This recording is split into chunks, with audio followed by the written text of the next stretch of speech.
You ever have a moment that flips the whole room upside down like you're just standing there, minding your business, and suddenly every pair of eyes is locked on you? The world goes dead quiet, and you know something big is about to drop? That's how it was the day Rachel Moore had her past ripped right out into the sunlight in front of 100 strangers. Most of them convinced she didn't belong. Funny how quick people are to judge. You know what I mean? It started with a dare, an insult, a circle of soldiers barking, "Take off your shirt, prove you're not a fraud." And when that old scarred skin showed, even the brass froze, a hush thicker than summer heat. And that's when everything changed. Rachel didn't flinch not when they pulled her jacket off.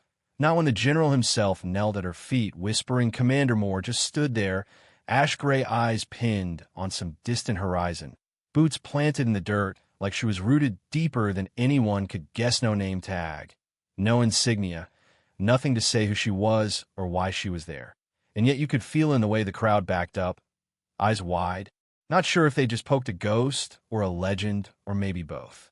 See, the story didn't start that afternoon, it began that morning. The whole base at Fort Ramsey buzzing, drills snapping, fresh recruits itching to show off, all that energy swirling around someone who looked like she didn't belong at all. Rachel in a faded, wrinkled uniform, hair wild, face shadowed, looked younger than her years, but carried this air of someone who'd been away too long, seen too much, and didn't give a damn about first impressions. She wasn't there to impress, just to be. First one to spot her was this young sergeant. One of those guys who needs to remind everyone whose boss comes swaggering over, barking, "You call yourself a soldier? You look like a beggar." Laughter followed, sharp and mean. Other kids joining in. Someone tosses dirt or boots. Nobody expected her to push back or even react. Rachel just stands, quiet as stone, but not weak, just waiting her stillness, almost daring them to do more. Drill Sergeant Callahan barges in, demands to know who let her onto the field. She reaches for something in her pocket. The whole circle tenses up like maybe there's going to be a scene, but all she pulls out is a scrap of cloth, barely readable, an old emblem just catching the light. Callahan snatches it, sneers. This means nothing. Meanwhile, up by the command tent, officers are watching, one cracking jokes, the other looking uneasy, catching the small things. The way Rachel checks her sleeve, the way her fingers rest like she's keeping secrets. It builds so wiry recruit throws more jabs. The laughter grows, and yet the more they try to break her, the heavier the air gets. Nobody notices the maintenance guy watching from the side, grease-stained hands gripping his wrench, muttering under his breath. They're kicking a hornet's nest. And he's right, because something about Rachel is setting off all the wrong alarms in people who actually pay attention. Then comes the moment Callahan gives her 5 seconds to explain herself, cuffs at the ready, and Rachel just tilts her head, voice cool. "Area command protocol. 8 lines. Want me to recite it?" The sergeant, thinking she's bluffing, lets her go ahead, and she rattles off every word, every classified syllable. Now, even the clipboard lieutenant, Harper, goes white as chalk, recognizing stuff no outsider could know. Stammers, "Who are you?" And Rachel just lifts the cloth again, voice even. "I wrote it." That lands hard. The emblem's suddenly a threat. It isn't enough they drag her to the courtyard, pin a sign behind her, impersonate her, parade her in front of the whole base. Captain Ellis, crisp and cold, rips the patch off her chest, calls it a fake. By now, Private Larson, a quiet kid from a nowhere town, is watching, jaw clenched, reminded of her own mother. She wants to speak up, but shame and fear tie her tongue, and the officers dig through Rachel's bag, laugh at her lunchbox, her bandages, call her a nobody, a fake. Rachel doesn't move, doesn't blink. Her eyes only flicker to the lunchbox once. Medical inspection time. Dr. Patel rolls up her sleeve and freezes at the sight of a Z-shaped scar, precise and clean, something only post-border operatives ever had. Mutters to Colonel Vance, "We've made a huge mistake." But Vance just tells him to continue. Protocol above gut instinct, always. Finally, Ellis pushes, "Take off your shirt.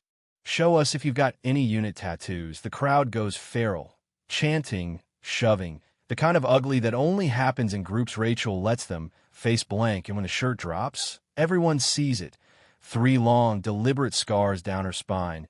Not accidental, not for show, the kind that comes with stories nobody wants to repeat. General Hull, decorated and grizzled, arrives, drops to one knee at the sight Major Klein calls out. Three-blade scars the oath ritual of black echo. The courtyard erupts. Alarms ring out. Not for threat, but for recognition. Rachel's eyes stay icy, unbothered. As the senior staff bow their heads, the recruits shrink into silence.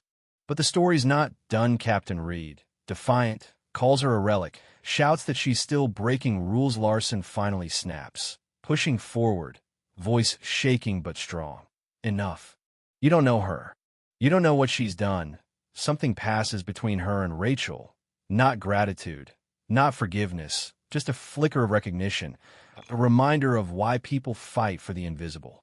Rachel, soft as ever, says, "I'm not here to come back," slips her boot off, pulls out a black chip, tiny but heavy. "I'm only here to deliver this." The color drains from Reed's face. Everyone knows it's a shut-down chip, the kind that can kill a whole base in a heartbeat. Lights out, comms dead, everything erased right then. The loudspeaker blares, voice booming over the field. Now present is Lieutenant Rachel Moore, highest-ranking Black Echo operative, deployed 89 days behind enemy lines. Every soldier snaps to attention. The silence is a force all its own. A helicopter lands, 3 generals step out. Not a word spoken, and Rachel places the chip in the tallest man's palm, just a nod between legends around them. Even the loudest, cockiest recruits are trembling, regret mixing with awe, realizing too late what it means to judge before you know. Rachel doesn't linger, just walks through the parted crowd, bag over her shoulder, the dust settling behind her. Ellis is reassigned the next morning. The cocky sergeant disappears from drills, and those who mocked online find their posts wiped clean, whispers and stories spreading. Instead, Private Larson finds a faded photo Rachel dropped. A younger Rachel with her old team, keeps it as proof. Something to hold on to when the world feels small and mean. People keep talking about that day, not her name. Not always, but the woman with the scars who didn't break, who faced a mob and stood taller for there's power in that. The kind that doesn't come with medals or parades, just respect and a quiet shift in the air when you realize you almost missed greatness standing right in front of you. So tell me, have you ever seen someone misjudged and then turn the whole room upside down with just the truth of who they are? Where do you stand on what happened? Was it justice, a mistake, or just the way things have always been? Drop your thoughts below. Let's talk about what real strength looks like and what it costs.